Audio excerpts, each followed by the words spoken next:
Well, hi there, I'm Thom Malone. I'm really looking forward to Friday evening's action from the Curragh. We kick things straight off with pattern action. We've got the Finley Volvo Group Curragh Listed Stakes. Funnily enough, one of the very few races on the entire pattern not won by Aidan O'Brien, and that's not going to change on Friday evening as the Ballydoyle handler has no representatives in our opener on the card. What I do like the look of is number 8 in your card though, Loveday, officially rated 92, so top rated in this.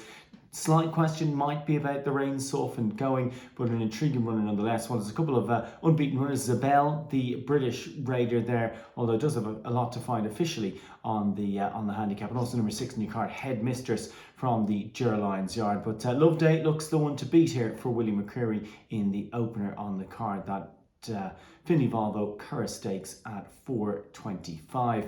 The second race of the evening goes to post at 5 to 5. It's a 5 furlong handicap. The top two in the market could have plenty to say about this, of course, involved in Tipperary last week. Indigo Balance and Strong Johnson, actually Indigo Balance, a previous Curragh Stakes winner, but also not too often you see a couple of brothers on the card in the same race. Rough Diamond and Tide of Time, 3 parts brothers who could get involved in the shake-up as well, but if the classy top two don't get involved, Indigo Balance and Strong Johnson, it might just fall to the Eddie Lynham trained Tide of Time.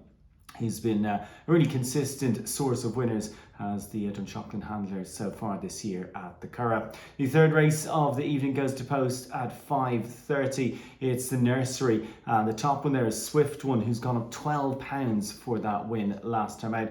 The one I kind of like though is dropping in class. That's Jarvis, number 5 in the card from the Gerlines Yard. Ran in that 300 grand Ballyhane race at Nace when last seen. Dropping into a Nursery here this time. I just think Jarvis might oblige in the third race of the evening, that Nursery at 5:30.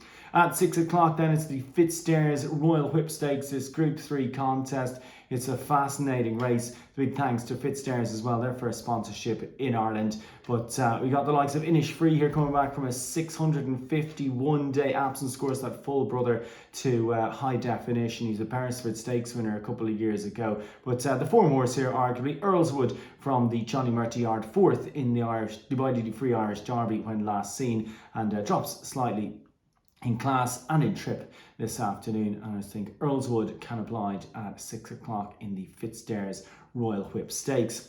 Then at 6:30 it's the DMG Media Maiden, of course part of the series sponsored by DMG Media. Of course the first leg went to Shane Foley and Jessica Harrington last week, so of course there will be a leaderboard for the series of 4 races over the course of August. At 6:30 on Friday evening, I just quite like the chances here perhaps of Rhaedir. Quite a lot of exposed swords in this, and maybe she could be the touch of class, a half sister to the group filly Rhaedara from the same stable in the same colours, and McAlford and His Highness the Aga Khan, and maybe Rhaedir, although McAlford tends not to have them fully firing first time out, but like I said, it might be just that touch of class for Rhaedir at 6:30 in that DMG Media Maiden.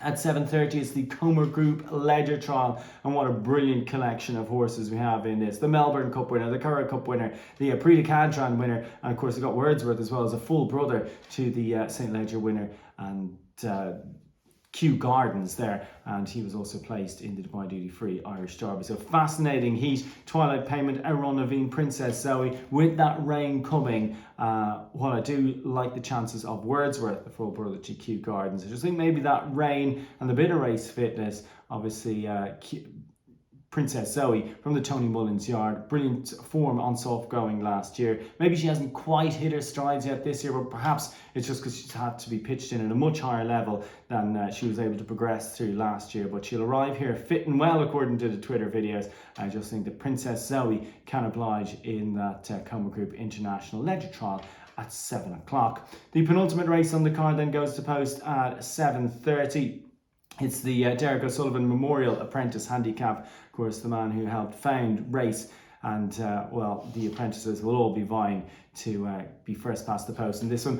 It's a super tricky contest, and what I do like the chances of here is Hammersmith from the Jimmy Nash Yard, dropping in class, dropping in trip as well significantly. He's not a bad horse over hurdles, rated around about 120, but he's unpenalised for his run last time. That was over 2 miles. He drops back to a mile here this evening. He's a significantly lower mark than some of his really good 2-year-old form that ties in with the likes of Cedars 11 on in that big sales race at Naas. But yeah, I like the chances of Hammersmith, who might be a bit of an each-way price in the penultimate race on the card. And the closer in the card is the TRI Equestrian Handicap. That's 45 to 65. The top one here, Betrayed. You'd have to think this 3-year-old filly isn't for this grade very long. Already rated 67, and obviously just a 3-year-old allowance, keeping her here at 10 stone 2 and allow her to be slightly well in.